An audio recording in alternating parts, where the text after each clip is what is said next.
Bonjour chers camarades boursicotteurs, j'espère que vous allez bien. Au cours des dernières semaines, je vous ai parlé d'indices ou de séries de données qui pouvaient justement nous indiquer quel était l'état de l'économie actuellement, au lieu de regarder toujours dans le rétroviseur en regardant des séries de données qui nous décrivent l'état passé de l'économie. Dans ce cas-là, je parle justement du chômage et de la croissance économique, donc du PIB. Lorsque je parle de données prospectives, de données qui nous permettent de regarder vers l'avant ou de constater l'état actuel de l'économie, je vous ai présenté, par exemple, le PMI aux États-Unis. Je vous ai présenté certaines enquêtes de la Banque du Canada, dont l'enquête sur les ménages et l'enquête sur les entreprises. Eh bien, aujourd'hui, je vous présente une autre enquête qui justement nous permet de jauger l'état actuel de l'économie. Donc, cette enquête pose des questions ou sonde les participants au marché. Donc, quand on parle de participants au marché, on parle de qui? On parle de gens qui sont représentants dans des banques, on parle de gens qui travaillent dans des maisons de courtage, dans des caisses de retraite, on parle de gens qui travaillent dans des sociétés d'assurance ou des sociétés de gestion d'actifs, bref, des gens qui sont dans les marchés financiers canadiens. Et ces gens-là partagent leur opinion, ce qui nous permet aussi de jauger justement l'économie canadienne. Où pense-t-il que l'économie canadienne s'en va? Très important parce que ça nous permet de réaffirmer nos convictions à l'égard de cette récession qui semble s'annoncer au pays. Donc, je vous présente justement cette enquête. Plusieurs questions ont été posées, très intéressant de s'y pencher. Puis, on va justement là, réfléchir à notre prévision à l'égard de la récession au pays, donc en fin de vidéo. Alors, je vous partage mon écran. On passe en revue chacune des questions qui ont été posées aux 30 participants des marchés financiers canadiens qui ont participé à l'enquête, qui a été réalisée par la Banque du Canada, je vous le rappelle. Donc, elle est disponible à tous si vous voulez la consulter. Première question, quelles sont vos prévisions de croissance du PIB réel, taux de variation sur un an au Canada? Alors, les données sont présentées de cette façon-ci. Vous voyez, c'est en fonction des rangs centiles, donc le 25e rang centile, médiane des réponses qui correspond au 50e rang centile et 75e rang centile. Donc, la médiane des réponses, c'est qu'on s'attend à de la décroissance, moins 0,1 % pour la fin de 2023. Retour à une croissance normale, donc à 2 % en 2024. Une minorité de gens s'attendent à ce que la croissance soit de moins 0,8 % ou moins, et une autre minorité, donc, s'attendent à ce que la croissance soit de 0,3 % ou plus. Donc, clairement, on s'en va en décroissance d'ici la fin de l'année au pays. C'est ce que nous indiquent ces données. La probabilité que la croissance du PIB réel au Canada se situe dans chacune des fourchettes suivantes. Alors, quel serait le niveau de croissance du pays selon vous? Donc, c'est un peu la question qu'on a posée aux participants du marché. Moins de 0 %. Alors là, on est en décroissance carrément. 48 % des participants pensent que le pays va être en décroissance d'ici la fin de 2023. 35 % de 0 à 1 %, donc croissance nulle plus ou moins, et une minorité de participants qu'elle va être au-dessus de 1 à 2 %. Donc, pour ce qui est du 35 % ici, c'est un peu ce qu'anticipe la Banque du Canada. D'ailleurs, on attend une croissance en dessous de 1 % mais au-dessus de 0 %. Mais la majorité des participants s'attendent à ce qu'on tombe en récession, en décroissance, et qu'on ait un retour à la croissance, donc de croissance positive au courant de 2024. 3 risques à la hausse pesant sur vos perspectives de croissance pour le Canada. Donc, quelles sont les raisons pour lesquelles vous pourriez voir une croissance plus élevée que vous l'anticipez? Alors là, quels sont ces risques à la hausse? C'est des risques positifs, devrais-je dire. Des prix plus élevés pour les produits de base, 55 % des participants. Qu'est-ce que ça veut dire? Le Canada étant une économie d'exportation, lorsque le prix des matières premières augmente, le prix du pétrole, le prix du cuivre, le prix de toutes sortes de minerais, eh bien, ça participe à la croissance du pays. Donc, si on voit justement le prix des matières premières augmenter, ça va aider le Canada à avoir une croissance plus élevée que l'anticipent les participants au marché. Deuxième raison qui pourrait faire que la croissance au pays soit plus élevée qu'anticipée, le déploiement de plus d'épargne accumulée par les consommateurs. Donc, évidemment, si les consommateurs prennent leur épargne et vont la dépenser dans l'économie, clairement, la croissance économique pourrait en bénéficier. Troisième élément, un marché du logement plus fort. Donc, les deux derniers éléments qui sont ex-aequo à 48 %. Maintenant, veuillez identifier jusqu'à 3 risques à la baisse, donc c'est un peu l'inverse. Qu'est-ce qui pourrait faire que vos prévisions quant à la croissance économique du Canada soient pires que vous l'anticipez? Un marché du logement plus faible 70% des répondants ont nommé cette raison-là. Bon, le marché du logement, on le sait, a goûté aux hausses de taux directeurs de la Banque du Canada qui ont été réalisées depuis 2022.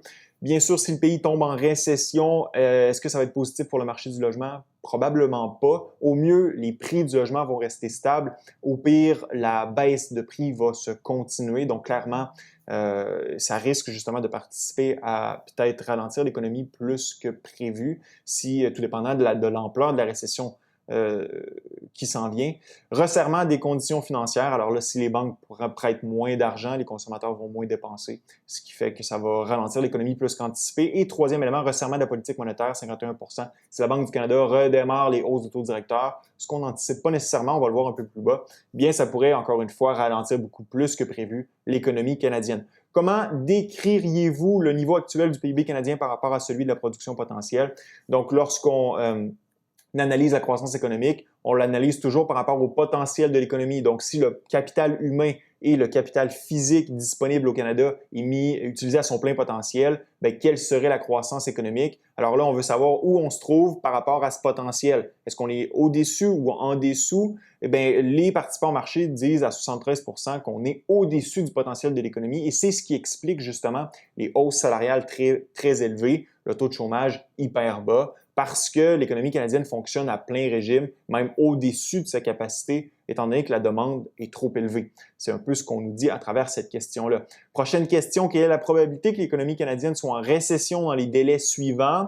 Alors, au cours des 0 à 6 prochains mois, 45%, si on se fait la médiane des réponses, 45% des participants nous ont dit que ça pourrait arriver aussitôt que dans 6 mois, 50% de 6 à 12 mois. Donc, clairement, on s'attend de façon générale à ce qu'on ait une récession d'ici la prochaine année et celle-ci devrait arriver au courant des 6 prochains mois, donc d'ici la fin de l'année 2023. Quelles sont vos prévisions par rapport à l'inflation annuelle mesurée par l'IPC global au Canada? Donc, la médiane des réponses pour 2023 à 2,7%. Donc, ça ressemble beaucoup à ce que la Banque du Canada prévoit. La Banque prévoit un retour à 3% pour ce qui est de 2023 et à sa cible de 2% en 2024. C'est un peu ce qu'on nous dit aussi du côté des participants au marché, retour à 2,2% en 2024. Maintenant, la prochaine question qui a été posée aux participants du marché, quelle est la probabilité que l'inflation annuelle mesurée par l'IPC global au Canada se situe dans chacune des fourchettes suivantes à la fin de 2023 et 2024? Alors, pour 2023, eh bien, clairement, les participants au marché s'attendent à ce que ce soit à 2% ou plus, donc de 2 à 3%, 3 à 4%, même plus de 4%, donc 38% s'attendent à ce que ce soit entre 2 et 3% pour ce qui est de l'inflation au pays et 30% de 3 à 4%. Donc, clairement, la tendance est à la hausse. Donc, on s'attend, oui, à ce que ce soit autour de 2 à 3%, mais ça risque d'être un peu plus élevé que ça. Du moins, c'est ce que nous indiquent les données. Pour ce qui est de 2024, eh bien, c'est carrément l'inverse qui se produit. On s'attend à ce que l'inflation retourne à la cible de la Banque du Canada où elle risque en fait d'y être tout près, donc de 2 à 3% pour 50% des participants. Mais dans ce cas-ci, en 2024, on s'attend, en fait, le risque est à la baisse. On s'attend à ce que l'inflation soit près de la cible de la Banque du Canada ou en dessous de la cible de la Banque du Canada, donc 24% s'attendent à ce que ce soit de 1 à 2%. On peut comprendre pourquoi, parce que si l'économie du pays tombe en récession, alors là, clairement, la tendance désinflationniste va se poursuivre, même qu'on pourrait tomber en désinflation, c'est-à-dire que le niveau des prix commence à chuter. Maintenant, pour ce qui est de la politique monétaire, question très intéressante ici qui a été posée. Quelles sont vos prévisions pour le taux directeur de la Banque du Canada, donc au courant des prochains mois?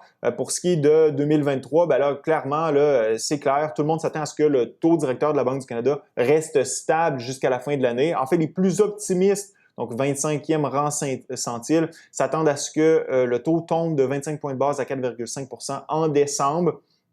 Mais la majeure partie des participants au marché s'attendent à ce que le taux directeur de la Banque du Canada ne commence à chuter qu'en 2024, en début 2024. Et ça correspond grosso modo avec leurs anticipations de récession. Pourquoi? Bon, regardez ce qui se passe normalement lorsqu'on est en récession. Vous voyez ici Oups, désolé. Vous voyez ici en jaune les récessions au pays au courant des 30 dernières années et en noir la tendance du taux directeur. Eh bien, c'est simple, lorsqu'on tombe en récession, la Banque du Canada généralement coupe son taux directeur. Donc, si la récession serait pour arriver vers la fin 2023, début 2024, eh bien, sans surprise, les participants au marché anticipe que la Banque du Canada va commencer à couper son taux directeur et la Banque du Canada devrait retourner vers un taux neutre d'ici la fin 2024. Maintenant, on continue avec la prochaine question. Comment décririez-vous l'équilibre des risques entourant vos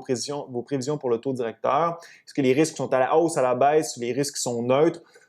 37 des participants pensent que les risques sont orientés à la baisse, donc on s'attend à ce que le taux directeur soit au niveau prévu ou prédit ou en dessous. Donc, autrement dit, on s'attend à ce que ce soit à 4,5 ou en dessous pour 2023.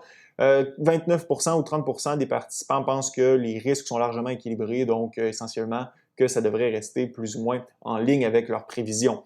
Prochaine question. Selon vous, quel niveau maximal atteindra le taux directeur durant le cycle actuel au Canada? Alors, il n'y a aucun doute, tous les participants s'entendent à savoir que le taux directeur au Canada a atteint son niveau maximal dans le cycle de resserrement monétaire actuel, 4,5 Après avoir analysé les attentes des consommateurs qui s'attendent en majorité à une récession au courant des 12 prochains mois, donc on parle de 20 pour un important déclin, 37 pour un faible déclin au cours des 12 prochains mois pour ce qui est des consommateurs. Les entreprises qui prévoient, elles, que leurs ventes futures seront inférieures à ce qu'elles sont aujourd'hui. Donc, clairement, on anticipe un ralentissement du côté des entreprises. Et les participants au marché qui prévoient une récession au courant des 6 à 12 prochains mois, bien, clairement, l'économie canadienne semble se diriger tout droit vers une récession. Il ne semble pas avoir de doute là-dessus. Après justement les 3 enquêtes qu'on vient d'analyser, donc on s'attend à ce que la récession frappe le pays au courant des 6 à 12 prochains mois. Est-ce que cette récession va se concrétiser? Ça semble être une des récessions les plus anticipées de l'histoire, disons-le. En fait, le fait que cette récession soit autant anticipée, ça risque probablement d'exacerber la récession qui s'en vient. Je vous explique pourquoi. Parce que lorsque les consommateurs ou les entreprises anticipent une récession, bien, ils vont changer leur comportement en fonction de ce qu'ils anticipent. Alors, si vous êtes un consommateur, vous anticipez une récession, bien, vous allez diminuer les dépenses importantes, vous allez essayer d'épargner un peu plus dans le cas où vous perdriez votre emploi ou dans le cas où ce serait plus difficile de gagner du revenu. Si vous êtes une entreprise, bien, vous allez diminuer vos investissements, vous allez diminuer vos dépenses en capital pour essayer de préserver vos liquidités si les temps sont un peu plus durs. Et vous allez aussi couper dans la main-d'œuvre, ce qui risque d'arriver incessamment. Donc, après cette troisième enquête ou cette troisième série de données que je vous ai présentées, est-ce que votre opinion a changé par rapport à la tendance que prend l'économie canadienne en fonction des plus récentes données qui ont été publiées? Pensez-vous vraiment que cette récession qui est tant attendue va se concrétiser pour la fin 2023 dans la zone commentaire? Ce fut un plaisir d'être avec vous. À la prochaine.